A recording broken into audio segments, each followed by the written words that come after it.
don't think you're sleeping. You come back in an hour. Need sleepy. Please go away. Let me sleep for the love of God! It's now time for the Billy C. Morning Show, part of the Billy C. Boxing Network. Interact with the show at BillyCBoxing.com. We're coming to you live from the Billy C. Studios in Lake George, New York. I'm Bill Calogero, and it's time for the Billy C. Morning Show. Good morning, everybody. Today's show is being brought to you in part by JKJ Boxing Magazine, and the latest issue is out now. So visit our website, www.billycboxing.com, and download your copy right now. It's on the right-hand side, and you won't be unhappy about that. And by the way, subscribe, because it's for free. Yeah. Click on the magazine cover and get all the information. Today's show is also being brought to you in part by my book, Tom Molyneux, From Bondage. The Baddest Man on a Plane is available right now, where all good books are sold. You can go into Barnes & Noble and get it. You can go online to barnesandnoble.com. You can go to amazon.com. Find out why we got a 5-star rating across the board. It's a must-read for everyone, not just boxing fans. And if you're looking to get a signed copy, well, visit our website, www.billycboxing.com. And click on the book club section. And today's show is also being brought to us in part by Sal's Neighborhood Pizzeria and Italian Restaurant. Delicioso food, man. Trust me. Tops, at least that I've ever had. Visit the website and get an idea about the menu. www.salsneighborhoodpizzeria.com. Or give my man a call, 912-268-2328.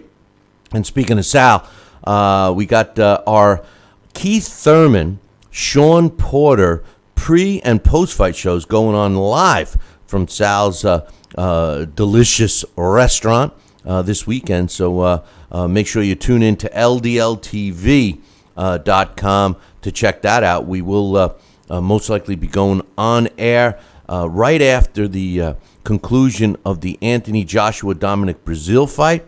And then we'll be talking about that, then giving you a pre-fight on the Shawn Porter-Keith Thurman fight. And then we'll come back on air as soon as the official decision is rendered on the Porter-Thurman fight. Speaking of Thurman-Porter, today's topic, Keith Thurman and Shawn Porter are two welterweights meeting each other right now in their prime. Both of them have similar records. Both of them have met similar opposition. To tell you the truth, I love the fact that these two guys are fighting each other now. It's been an exception in the sport of boxing when we have two fighters in the same weight class in their primes. I got to keep throwing that in because a lot of fighters do fight other top fighters in their division, but usually it's not even. One's a little older and et cetera. But here we have two guys in their prime, both relevant in the welterweight division, fighting each other. And to be honest with you, I can't remember the last time that took place.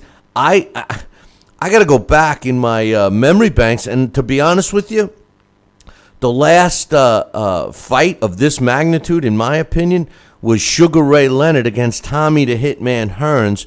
And joining me right now, all the way from beautiful St. Simon's Island, is Sal Rocky Senecola. What's up, Sal? Boy, that Rocky gets a little longer every day. Oh, I'm going for the record. Good. I'm going for the record. You are. I'll tell you, you are. We're gonna talk to Michael Buffer about some things. Oh no. Hey, he'll sue me. I hope he doesn't. What's his name? Bernardo Osuna or whatever from ESPN. He's the guy that always does that. It's Rico Rodriguez. It's like, oh my God, right. But anyway, Bernardo Suma. But anyway, to tell you the truth, Sal, we got some emails to read and stuff. But Keith Thurman, Shawn Porter, honestly, today I was thinking about it before we came on air, and I can't remember a more important fight I go all the way back to Sugar Ray Leonard, Tommy Hearns. What do you think? Bill, I'll tell you what. This is what we talk about. This is the kind of fight that we hope for, and this is the kind of contest that we don't see every weekend because the promoters or the fighters aren't able to get aside their emotions and everything else and their minutia. Whoa, hey, and let it happen. But I think that this fight will be a good fight this weekend, a great fight, and I'm just glad that we're going to witness it and we're going to see a real boxing match here. Well, you know, the funny thing is I look at these two fighters, and when you take a quick look at their resumes, there's so many similarities between these two guys. First and foremost, they're both around the same age. Shawn Porter's 28, and Keith Thurman is 29. As far as rankings, they're as far as the computer goes, they're ranked pretty close, within a couple of spots of each other. Keith Thurman does have a belt. Another thing that sticks out is that the size. You know, Shawn Porter, every time I watch Shawn Porter fight, it always seems that he's given up height. You know, he's always fighting a bigger guy and everything else. And, you know, when you think about it, you say to yourself, well, Keith Thurman is taller and everything. But really, he's not. They both have the same arm reach. Interesting, Keith Thurman has a 69-inch reach, and Shawn Porter has a 69 1/2 inch reach. And then when you look at their heights, Shawn Porter is 5'7", and Keith Thurman is 5'7.5". You know, so very similar in everything. I mean, the only difference is that Shawn Porter has had 28 fights, and Keith Thurman has had 27. They even fought almost. Their last fight was almost within a month of each other. They both haven't fought in almost a year. You know, when I look at these two fighters, I see Shawn Porter really, you know, in my opinion, although his style hasn't changed, I feel he's gotten better. And Keith Thurman has started to become more of a safety-first fighter, and that was evident from his 2014 fight against Leonard Bundu, and then his last couple of fights. So I don't know. I don't know what to think, man. I don't know. We're going to see. We're going to find out this weekend. I know. And, you know, you talk about Keith Thurman's safety first stance, and, you know, Shawn Porter, how much has he evolved in the last couple of years? And he has really gained the experience. And, you know, we're going to make it a big point to see and point out. You know, I told you earlier off camera here, that off air, that I had found an old sparring session. These two guys sparred about 5 or 6 rounds 3 years ago, and it's on the internet, and I would think that it might have been leaked out by the Keith Thurman camp, because he's almost narrating it, and it was taking place in a gym in I think in New York, and they sparred a good 5 or 6 rounds, and I'll tell you, I know it was 3 years ago, but it left me thinking about what's going to happen this weekend. If I had not seen that tape, I would pretty much have said that Porter's going to have an easy time, but I thought, you know, he probably would have gotten in under those punches, be aggressive, land some combinations, hurt Thurman inside, and while Thurman's trying to box him outside. But I didn't see that as a eventuality in the sparring session that I saw. You know, but you know, to carry forward the conversation you and I had off air, you know, the thing about Shawn Porter that I like, although I really don't see his style changing, and I know we spoke about this the other day about, and I've said this many times about Shawn Porter and his pops. You know, I know they're very close, and his dad has been with him from the beginning of his boxing career, and I've always said that I felt that Shawn Porter needed another guy in the corner, not to replace his father, because the relationship between those two are very strong. That bond is very strong, and I believe that not having his pops in the corner would be detrimental to him. I think that it would hurt him mentally, and we all know that boxing is mostly mental. But with that said, I think a guy and trust me, I always say this name, and it's not like I'm on his payroll or anything, but a guy that's got, I wish I was, a guy that's got experience dealing with a father-son relationship, and a guy that knows how to train, and a guy that can train different styles, et cetera, et cetera, et cetera, to me is the type of guy that you want to get in there, and there's a couple that you can select from, to be honest with you, and I think that I think that they should consider that. I've seen Shawn Porter get better in a sense, but his style hasn't changed much. Well, that's something. Like I said, with this sparring session, as I said, it was 3 years ago, and it was a sparring session. It wasn't a fight, but it was very revealing. What I was watching, and I walked away from it saying, I was less impressed with Shawn Porter than I was more impressed with Keith Thurman. So, as I said, we'll see what happens. Shawn was lunging in, not really trying to box his way in. He would throw one punch at a time, and he'd step back, regroup. He'd bounce a little bit, but his hands would bounce with him, and that's when Keith Thurman could hit him outside and pick him apart a little bit, and he did. And Keith would, try to hit him from the outside. So I think it's going to be a good matchup. I think you're going to see a classic puncher boxer in Thurman, and a puncher in Shawn Porter. So we'll see what happens. And if Shawn could cut the ring off effectively and not lunge in, box his way in, or stand in a pocket. See, that's what a lot of fighters don't do today. They don't just stay in a pocket and slip the punches, bob the punches, block the punches, and then counter the punches while they're doing so in position. That's one of the lost arts we don't see as often today as we should. I never mentioned his name. I was given all the accolades, and I never mentioned who I thought should be in there. But James Buddy McGirt, I've said it so many times that people have Jimmy McGirt was good for that, man. He would be perfect for Shawn Porter. But here's what I notice about these guys, man. Shawn Porter has maintained a very grounded attitude, Sal. Yes. He's a good example of what I'd like to see in the sport of boxing. Listen, let's face it.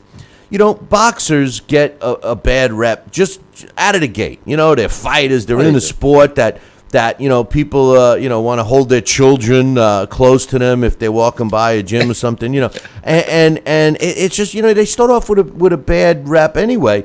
So it's important, I think, for fighters to be humble and do the right thing and try to keep the nose clean and so on and so forth to help promote the sport itself. And I think Shawn Porter is a good ambassador for that.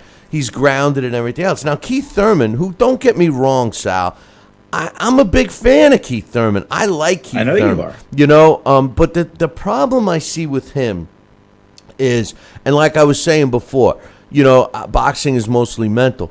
I think Keith Thurman has begun to doubt himself a little.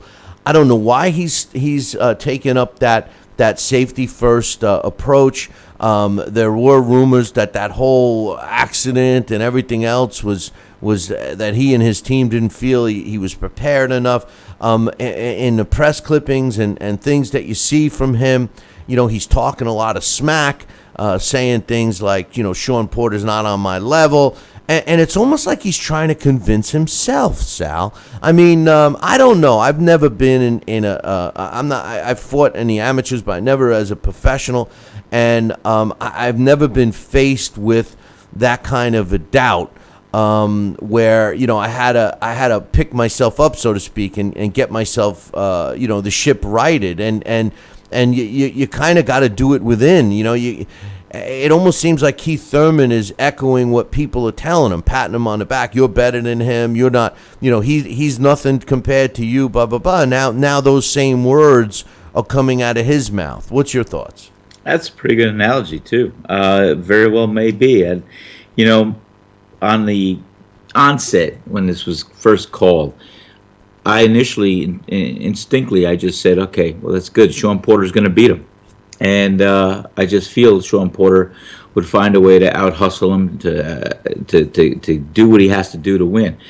And I still feel that same way internally. So I think Keith Thurman may be talking some smack, maybe talking a little bit to try and boost his own ego or confidence and trying to, let everything be okay in his world. But I do see a good fight, and I'll see. You're going to see Thurman. I think he's going to be trying to stay on the outside, picking him apart here and there, move his head, use some of that length in his arms, even though they're not that much longer, to hit him from the outside. And I just see Shawn Porter.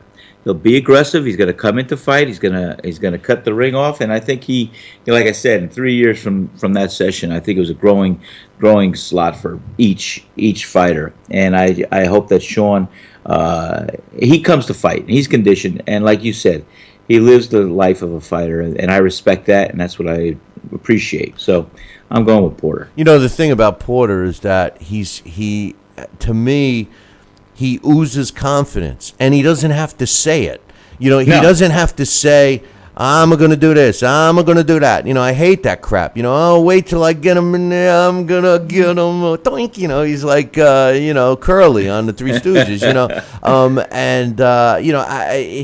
it's like, sometimes when fighters do that, it's almost like they're trying to convince themselves, and you might have some of the, non-educated younger fan base thinking that that's them trying to psych out their opponent or they mean what they say or whatever. But from what I see is I see self-doubt, and I'm seeing that with Keith Thurman.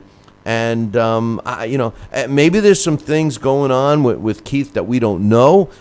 Maybe he did sustain an injury that's preventing him from doing things. Maybe he's listening about the safety first, and it's ruining his game because, he didn't get the nickname one time for nothing. The guy does possess one-punch power. He does possess a fantastic boxing skill. I'm talking about Keith Thurman now. He's got great footwork. The guy is a phenomenal fighter. There's no question about it. I could sit here all day, and we'll have plenty of time to do this on Saturday, but both of these, this is what I love about this fight, Sal. Both of these fighters are at their peak, in my opinion, They got a lot to prove, even though you could make the argument that they don't. They're going against the grain today. What I mean by that is today's fighter likes to, be very, very very careful. And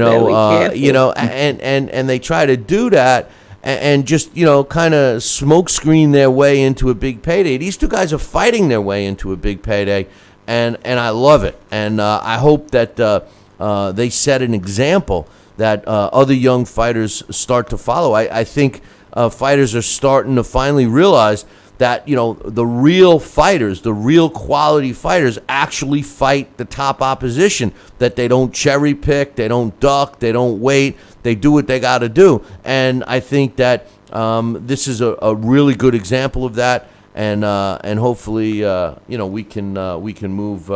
We should move on. But I got a couple of emails. Let's read some emails and get our thoughts on these. This one's from my man Jesse. He says, "Hey, Billy C, I got Anthony Joshua over Dominic Brazil in 8. Dominic takes too many shots and throws wild punches." Well, he's got some other points, too, before I read those. I think this is a good prediction from Jesse, Sal. I think that Dominic Brazil is a little slow. I think that his defense is a little suspect. We like you said, he does have a solid chin. He's been up. He does know how to hold on, and he's got some pop. So I like I said yesterday, I am picking Anthony Joshua, but I do agree with Jesse that Dominic Brazil does take too many punches. Well, he does, and we've seen him come from behind, and we've seen him get dropped, and that's part of fighting, and it's great. And you do take punches. Guess what? That's why it's boxing. That's why you're in a ring as a fighter. You're going to take some shots. It's just, you try to take a few less shots than your opponent does, and you definitely land heavier blows and everything else. And Dominic Brazil does have a heavy punch, but I'll tell you, I love he's almost textbook with some added chapters, and that is Anthony Joshua. He's just old school on that level. I think he's a solid guy, and I just hope his chin's as solid as his fundamental boxing skills. Yeah, yeah. I agree with both you guys, you and Jesse. He says Jesse made a good comment. Yeah. I could see it going just like that. I like see that. No, I like his assessment because Dominic Brazil does throw wide punches. He does. As far as Wild, a lot of heavyweights, and I think maybe it's just the size. These guys are so big, Sal. I mean, every time they throw punches, it looks awkward. So maybe that's what he means there. But I agree with him. He says, I got Porter over Thurman in a 12-round split decision. I expect an explosive bout with a lot of power shots. I hope we don't see much holding. I don't think we're going to see much holding. I think what we're going to see is, and I don't think it's going to go to the scorecards. I think that this fight is going to end by a stoppage of some kind, either by cuts or a TKO. One of the things about Shawn Porter is he does bounce a lot, like you said, and he has a tendency to cut. Both his fault and his opponent's fault. I personally see Keith Thurman trying to outbox him for a while, and I think it's going to come down to one thing. Can Shawn Porter cut the ring off, like you've alluded to, Sal? When we watch guys like Triple G, he's a master at cutting the ring off. A master. I mean, there hasn't been a fighter in recent times, at least in the last 20 years or so, that control the ring the way Triple G does. And the reason why I say that is because he controls the ring, and generally, 90% of the time, in my opinion, is in position to land another punch. To me, by getting out of the way of your opponent, by using your feet, may be a good defensive method for you not getting hit, but it certainly isn't the sweet science because you're not in a position to inflict damage on your opponent when you're on the other side of the ring.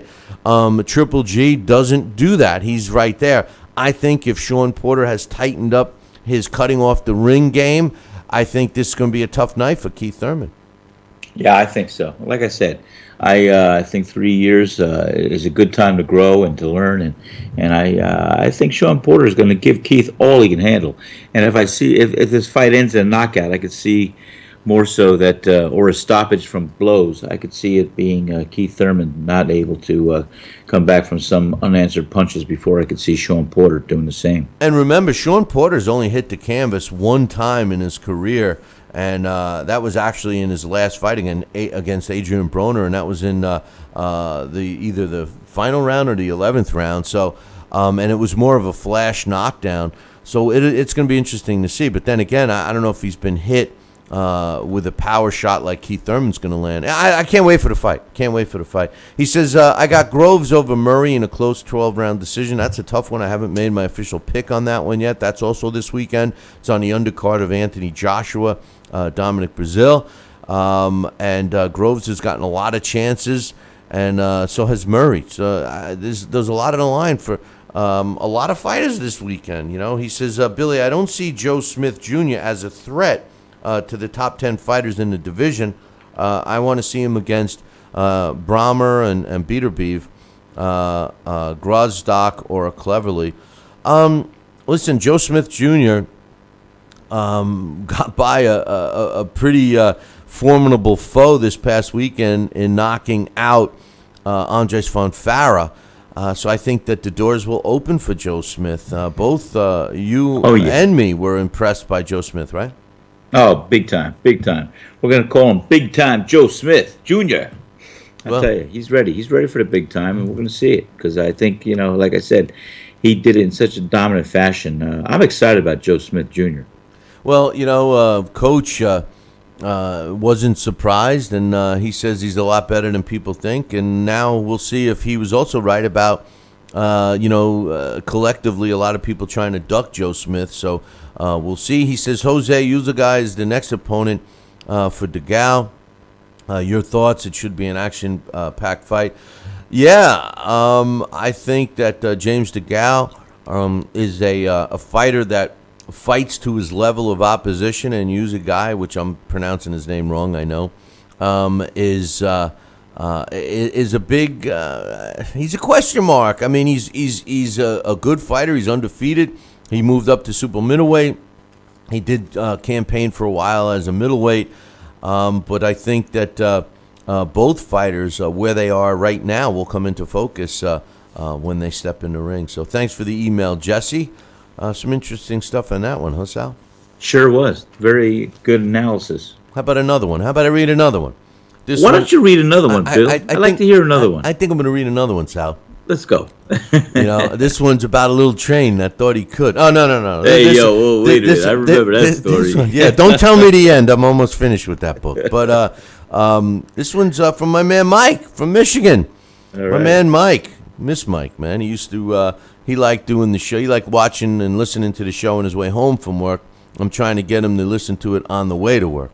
But anyway, he says, hey, Billy C., I just want to pick your brain about something. Could Vasily Lomachenko be the best pound-for-pound fighter in the world right now? Good question. He says, I believe he is. I believe he can and will do things inside the ring nobody has ever done. I believe he's just that damn good. Not even for the Rocky Martinez knockout. I just think in general, like you, if you put him in at middleweight, if he was a natural middleweight, he'd be the best fighter. If you put him in anywhere, in any weight class, he would be the best. His footwork, ring generalship, his placement of punches, he's just so impressive, Billy C. I wish he came around 20 years ago and showed the name I'm not going to mention, how to throw combinations and how not to have to clinch to defend against an inside attack. I just believe he's so good, and he's constantly getting better at the pro level. He understands it more and more as each fight goes forward. How do you feel about him? Well, I mean, obviously, Mike isn't listening to some of our previous shows because I think that Lomachenko is the real deal. I don't know if I'd put him in at number one pound for pound right now. I think he's well on his way, but I do love what I see in Vasily Lomachenko, Sal. Now, this is a guy that demonstrates everything. He's got hand speed. He's got punching power. He's got the right attitude. He seems to love what he's doing. He wants to challenge himself. He wants to do things, better than everyone else. He wants to think outside the box. All those attributes that fighters of yesteryear used to do, that the fighters seem to have gotten away from. And I love Lomachenko. As far as being a pound-for-pound number one, I don't know if he's there. I mean, to tell you the truth, Andre Ward, if he gets by Sergey Kovalev when they fight in November, I think that would anoint him as pound-for-pound number one. Right now, I do not have Andre Ward number one pound-for-pound. Let's see who the Billy C. ranking pound-for-pound is. I'll tell you I do. Actually, we still have Triple G. No. Pound for pound. What do you got? All right. Here's the thing. Our ranking system is based on the guy who beat the guy, and we don't believe when fighters say I retired. We wait for them to be out for 1 year. We wait for them to be out for 1 year, and the guy who I don't want to mention, Floyd Mayweather, happens to be our number one pound-for-pound fighter on the Billy C. boxing rankings because, number one, he hasn't been out for a year yet, and number two, until he is, I can't replace him. So if you look at if we removed him, Roman Gonzalez would move into the number one spot. And we got Triple G down at number 7. Andre Ward is at number 8. We should revisit this. Maybe a little reshuffling of the deck.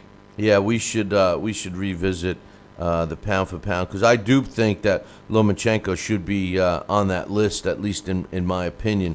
But I love Lomachenko. There's no question. Yeah, there's no question about it. And I think that he's an exception in terms of letting a young fighter with a couple of fights, fight for a title and everything else, which he did do.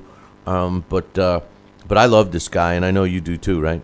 Oh, absolutely. This guy has it all. As we had said before in your show, He's so impressive. He's got, well, we know what he has as far as his amateur background and his gold medals and everything else, but this guy, he's just going on, he's learning, he's growing, but he has it all. He could box, he could punch, he could move, he could slip, he could counter.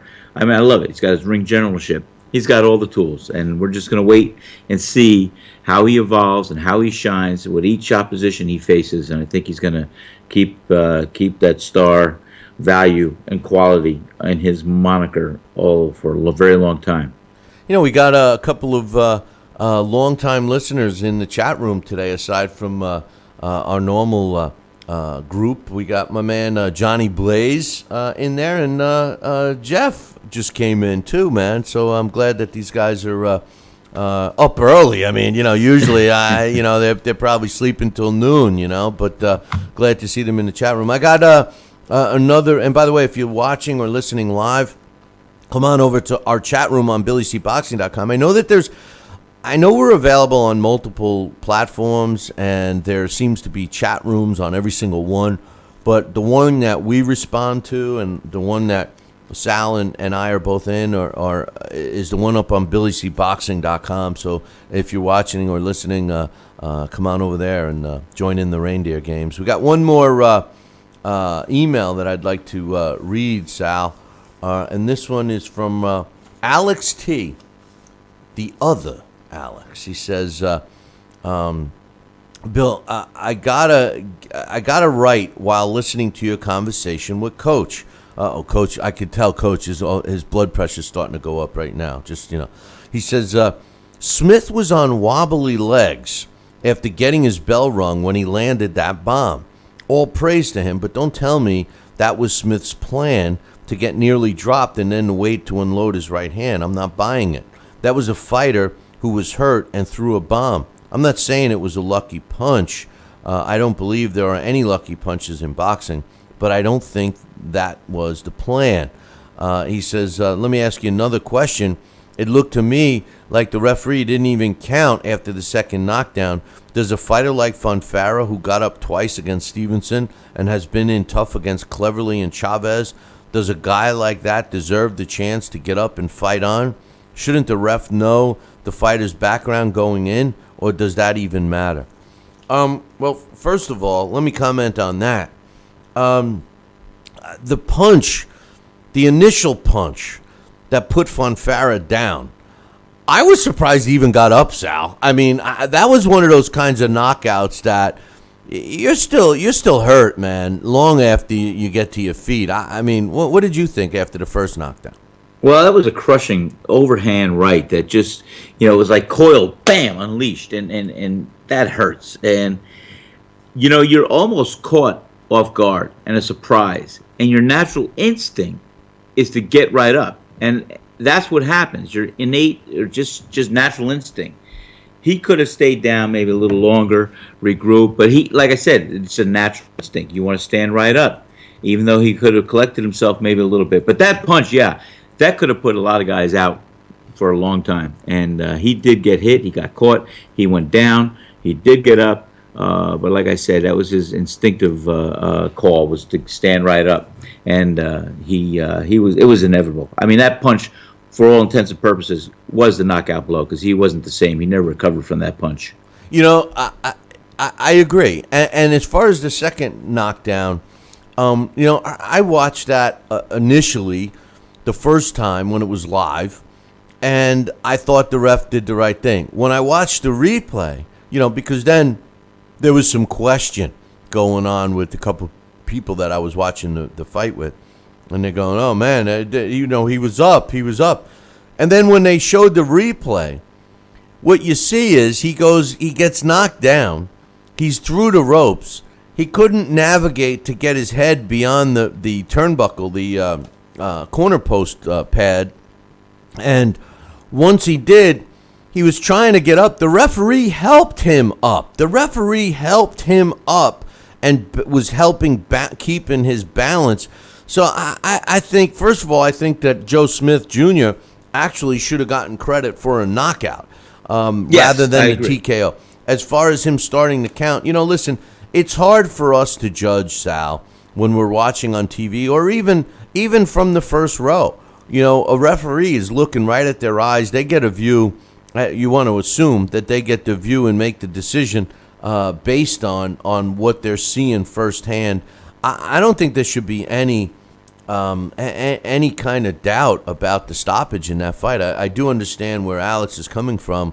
Fonfara has been down before, but I don't recall him looking as hurt as he was. As far as the first point that he made, that basically Joe Smith was rocked really bad, and then just instinctively threw and happened to have landed the bomb. I don't know. Half a dozen one, half a dozen other. I mean, at the end of the day, who won the fight? I mean, I think that Joe Smith won the fight. I don't think that there really should be any controversy. I mean, he knocked him down and knocked him down again, and Fonfara was in some trouble. I think that was evidence, Al. Oh no, there's no other way to look at it. You could look at any other prism. I'll still see the same result and same ending there. Yeah, no, it's. I mean, I don't. Normally I agree with Alex, but this time, I'm not so sure. I understand his main point that no fighter plans on taking a humongous shot and then counterpunching and winning by knockout. I don't think that was the plan, but Joe Smith, his game plan was to obviously not mess around. What Coach was saying yesterday was that they watched the film and they saw that he was susceptible to the overhand right, and clearly they were right. Because once. I mean, he landed it, and he landed it again and again, and Fonfara had no answer for it, and I applaud Joe Smith for that victory and the preparation for it. Well, and that's what you and I were discussing yesterday, and with Coach's input, that's a big thing, because he wanted to have Fonfara open up his punches and throw those shots, and that was going to lead for his opening to uncoil that vicious right hand. And that's exactly what transpired. He backed up. He went. I think his back even hit the ropes, and it actually looked like Fonfara was putting together a little bit of a combination here and there, and was getting to Joe Smith Jr. But that was part of the plan, as far as Coach letting us know. And when he got those shots were open and wide on Fonfara, bam! That just right hand just uncoiled and bam, hit him, and he went down. And that, like I said, for all intents and purposes, that was a knockout, crushing blow. The rest was just rudimentary. He was going to go down. Well, it brings you back to the, how good was Fonfara, and it is what it is. We can't, listen, you and I are guilty of constantly referring to back in the day and comparing fighters and stuff, and unfortunately for the sport of boxing, that's what we do. I mean, you compare fighters of yesteryear. Although the styles have changed, boxing has clearly evolved differently than what it was. From an excitement point of view, I can't even imagine that fans today feel that excitement, that rush that fans felt 30, 40, 50 years ago, before our time. They were feeling the adrenaline of just watching a fight. Today it seems that fighters, pick their shots, and I think that that's one of the reasons why the listener and or viewing base of fight fans has diminished. I think the attention span of us, specifically the younger generations, have shortened. And I think that the nature of the sport, how it's evolved into picking and choosing a shot. I was talking a couple of weeks ago about how a fighter returns to his corner after landing in 3 minutes, after landing a 1-3 punch combination, and they're patting him on the back like that won him the round. And in a lot of cases, Sal, that could have very easily have won a fighter a round just by landing 3 punches. And to me, that's sad. A young fan might try to convince me that that's the sweet science, and I totally disagree. No, absolutely. So do I. I mean, we're taught how to try to close a round out big and land the lasting blows or so, the combinations to leave the impression on the judge's eyes. But for all in all, you have 2 minutes, 2.5 minutes to make up for it anyway. So the last 30 seconds you come alive, it really shouldn't count as the whole round. Well, I mean, Sugar Ray. I mean, let's be real. Sugar Ray Leonard was very proficient at stealing rounds. He did it against Marvelous Marvin Hagler, and maybe we blame it on him. But I think at the end of the day, you blame it on the judge. I don't always agree with Steve Farhood with some of his scores when he scores a fight, but I do agree, and I look up to Steve Farhood. I like him. He's a great guy and also extremely knowledgeable. But he says it best when you're judging a fight. You got to divide it into 3 minutes. You got to basically look at a fight and look at the first minute. Who won the first minute? Who won the second minute? Who won the third? A lot of people have a tendency to score a fight based on that last 30 seconds that they saw. They forget that the first minute and a half, or 2 minutes and a half, So, and even a guy like Max Kellerman, he said many times on a HBO broadcast, he says, who would you look at a fight if you're not scoring it? If you're not scoring the fight round by round and then tally it up and say, oh, so-and-so wins, you kind of have a tendency to look at the fighters and pick who you thought won based on what they're looking like now. And he always uses the analogy, who would you rather be at the end of the fight, the fighter A or fighter B? If fighter B is all beaten up, maybe you want to be fighter A, Exactly. A, B, C, D. But the bottom line, Sal, is you gotta score a full 3 minutes. And a lot of judges will give a round to a fighter who landed one significant punch. One.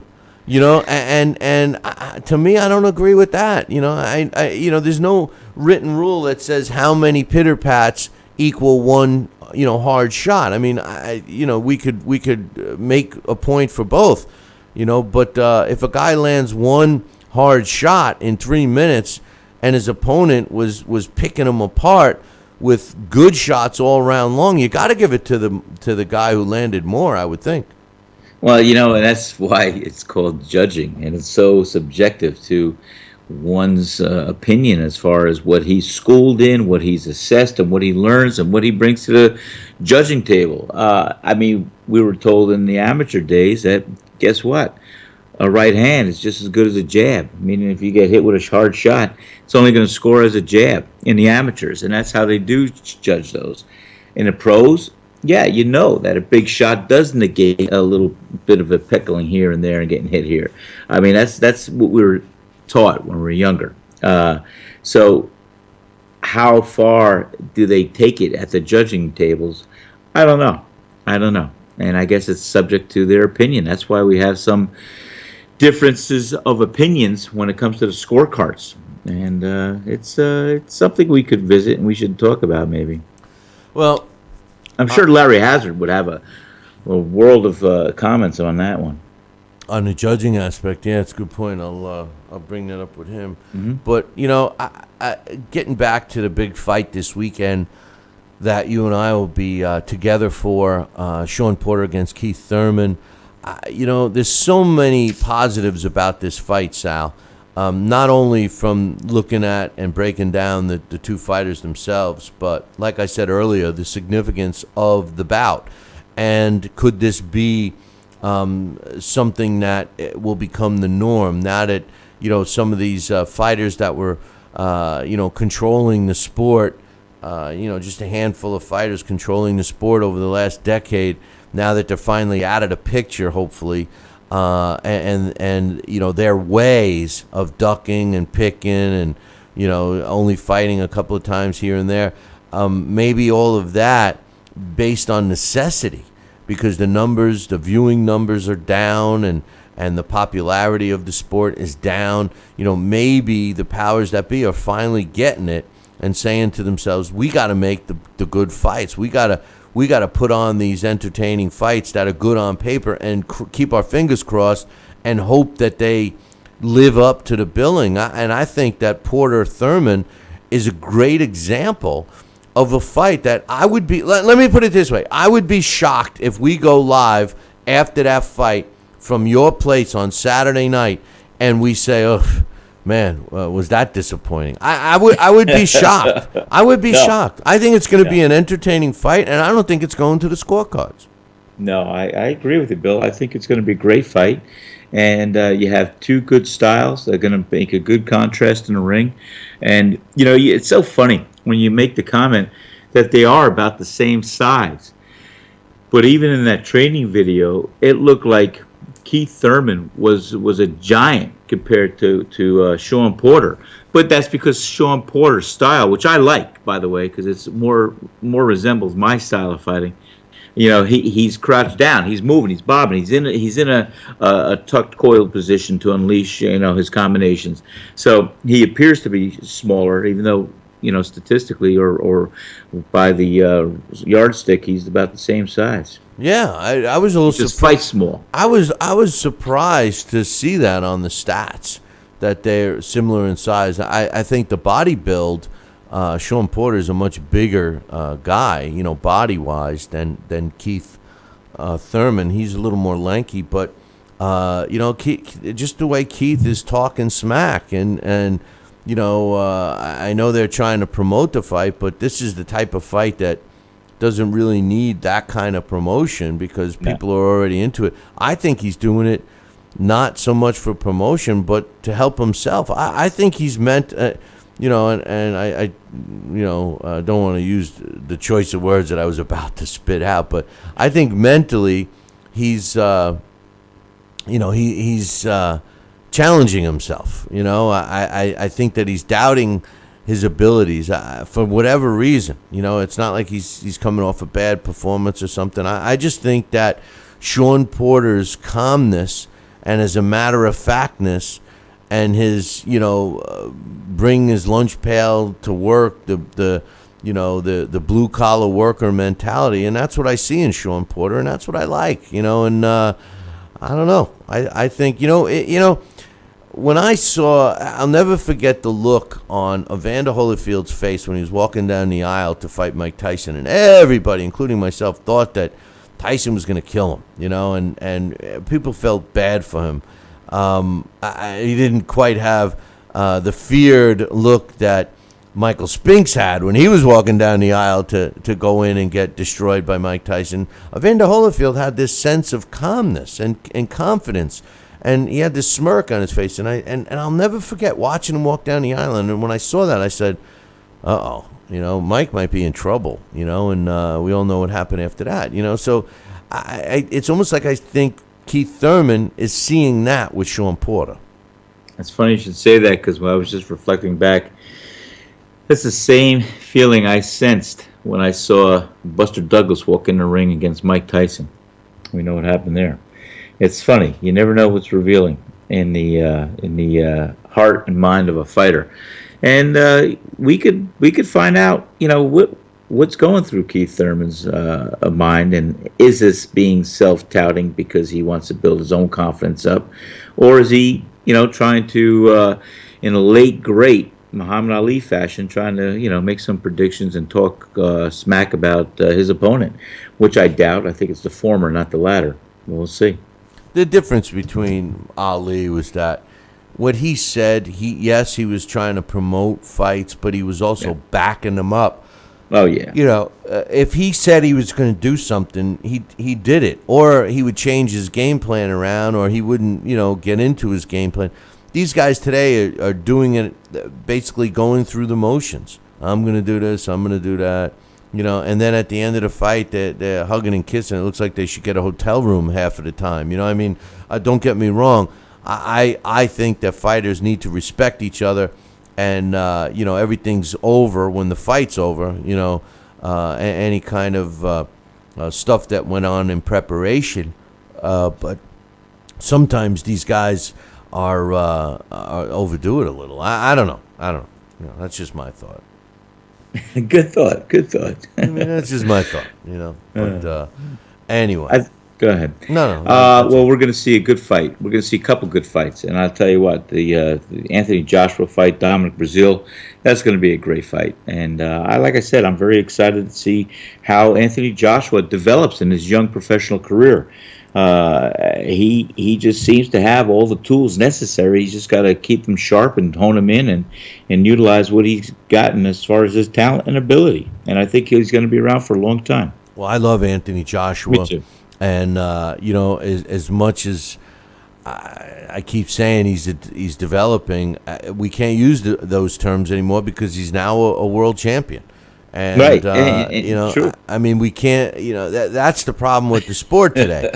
You have a guy that's being regarded as a world champion, and on the next breath we say that he's still developing. And to me, that was one of the problems. That is one of the problems with the sport. How can you have so many belts and so many champions, and then we still distinguish between the two? Which guy is on his way? Like you're not going to say Vladimir Klitschko is still developing. You're not going to say that Tyson Fury, who's a world champion, is still developing, and even Deontay Wilder at this point, even though in my opinion he hasn't fought anybody, because he certainly hasn't.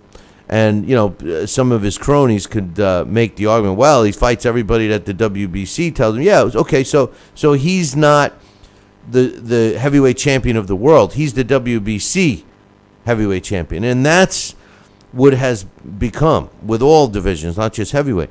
You become a world champion in that sanctioning body. That's it. Yeah, that's it. Is right. Unbelievable. A world champion predicated on multiple levels of sanctioning bodies. Boy, oh boy.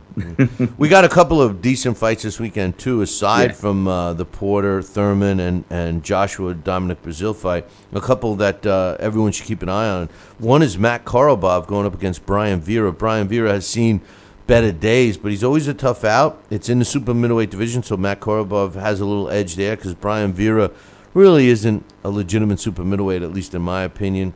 And another fight we mentioned a little earlier, Georgie Groves against Martin Murray.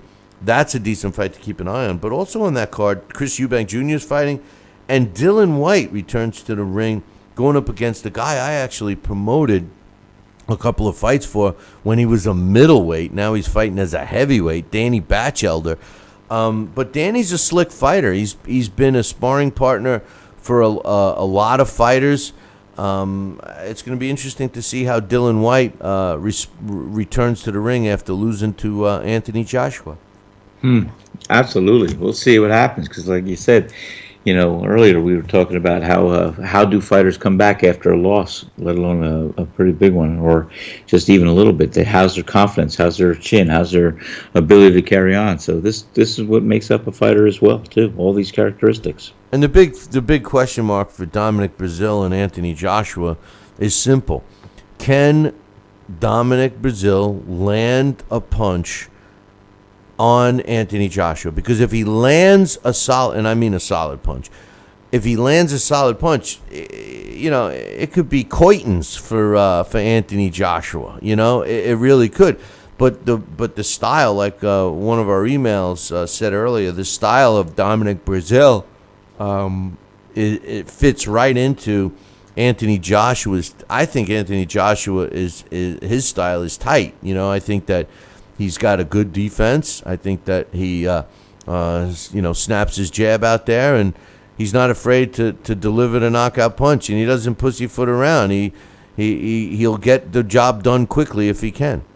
Absolutely, and that's what he does. I mean, when you look at his power, you look at his punch combinations, like I said, he's a fundamentally solid, fine fighter, and I'm very impressed with him, and I want to see him continue on his campaign and reigning as a good champion. He's a good man, so we'll see. Well, I don't know. This weekend's got some good fights on it. It's got great fights. Yeah, Great fights. I'm excited. mean, the George Groves Martin Murray fight is another one that, like we were talking about earlier, that has a lot of advantages to the winner. And the disadvantage for the loser isn't that great either. But I think that the advantages for the winner are endless. I don't know. I think we have a pretty good card. And there's actually, I'm looking at what I'm going to send out as the challenge. It looks like we got 11 fights on the Billy C Challenge this week. But there actually are some good ones that I'm not including only because they're from countries that would not give our challengers a chance to get their picks back in, because one's in Japan. No, I'm sorry. Is it Japan or China? One is definitely in either Japan or China. The other one's in Australia. So I wanted to give them some extra time. But, hey, I'm looking forward to coming down this weekend. Hopefully we'll be able to take some callers. Have you had a chance to speak with LDL TV? I have not. Have you? Well, that was a quick toss back. What are we playing, ping pong here? No, you know what? LDL TV, let me tell you something. John, I did speak to the other night, and as we were going to attempt, in the past, we've had a big 10-foot screen and a projector, and we do all the trimmings that we have enjoyed some of the shows in a restaurant with the fights. We are going to try something new this time, Billy. I hope it yields to be a good thing in the future. What? What are we trying to do? I threw that at you. What are we trying to do? I hope it's not going to be like, oh, we're going to be watching the fights on your smartphone. No. What's new? We're going to see how really smart your phone is. Yeah. Well, it sounds like your phone's being a smart ass. Hey, I'll tell you this. We are gonna be able to watch it. I'm just curious to know if we'll be able to take callers, because for the post fight, I definitely want to be able to take callers. Oh yeah, we should be able to, and I will reach out to John and LDL TV today, and we'll get him up here and make sure we can see if we can orchestrate that and have that possible. But yeah, we got a brand new, beautiful, big 70-inch TV screen that we're going to be putting up on the wall, and we are going to rig that thing up, and we're going to watch that fight right there. So we're going to see what happens with that. Oh yeah, no, I actually did hear about that.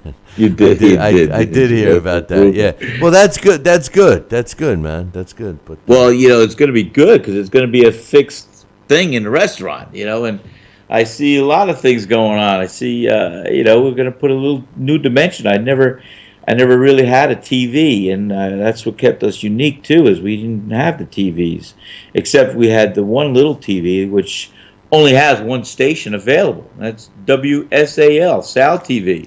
Shows my boxing videos. So, this is going to be a whole nother facet, another network for us to tap into. Well, what's funny about that? Every time I go there, everyone in that restaurant can recite it word for word. It's it's like, oh God, poor. Sal is brainwashing the whole staff. They all know. They know every fight. They know every comment. They know all your comments after it. It's pretty funny. I can't wait to get down there. They know it all, just like they know all the words to the songs. Yeah, I cue them up.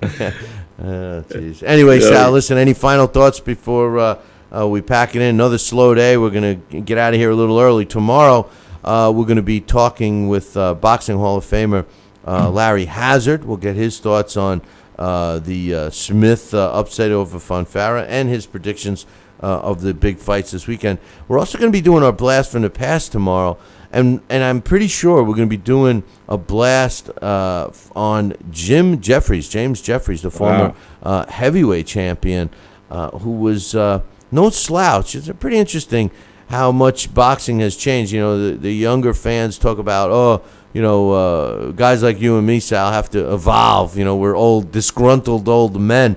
But it was looked upon, even I'll never forget a quote from James Jeffries on his I think it was his 60th birthday or 65th birthday, and it was in the 30s, and he was referring to the heavyweights of that era, who happened to have been a guy who had a pretty good had a good career. His name was something like Joe Louis, and James Jeffries was saying, well, the fighters of today just don't have what we had back in our day. And it's just ironic because every generation will think that the previous one was better. You know what I mean? It's just human nature. Well, it's, and I think about that, Bill, when you and I talk about, the era that we're a part of and that I fought in. It's been a great, great era. But I remember hearing my father say the same thing, about the older fights. And I remember some of my older uncles saying the same thing about the generation before. So I guess each generation has their formative years and opinions about what their current situation is and the fight game is during their time that they're cognizant about the sport and what's going on around it. And the whole thing is that they will pass that down. Hey, guess what? Fights are great today, but you should see when I was growing up, or you should see when I was in here and there. So that gives me hope that this too shall pass, and we'll be talking, or some people will be talking about how great this generation of fighters are. Right. I'm really looking for words to stretch myself here. No. You're right, because when you're a young person and you have your favorite teams and your favorite players, and in boxing your favorite fighters, they become the ones that you relate to. So when they finish their careers, you're going to always remember those times against them, and it's human nature. And you could bet your last dollar that young fans of today will be remembering this era 20, 30 years from now, saying that the current era, 20 or 30 years from now, isn't as good as this one. It's the way it is. And unfortunately, until there's a time machine invented where you can take fighters from one era and bring them back to another and actually have them fight to see who would have won, it's all speculation, it's all opinion, and it's just something for discussion. My only point is that when you look back at a lot of the old fights, you mention a name, and so many great fights pop into your head. You mention names today. First of all, you got to remember the name. There's not the longevity isn't there anymore. A fighter that could be a world champion today is virtually forgotten tomorrow. And even some of the world champions that are champions, you can't even remember their fights. Because there was nothing that that stood out so drastically that it'll be embedded in your mind forever. I mean, there's so many fights that I've seen that I'll never forget. And fights that have happened over the last even 15 years, 20 years. I can't even remember them anymore. Maybe it's me getting older, and I can't. Well, then again, I can't remember what I had for dinner last night. But still, you know what I mean? Absolutely. No, it's funny. I know what you mean. You know what I mean, Joe? Oh, wait a minute. Wait, but Sal. no, it's funny because here we are today. You're going to see the youths.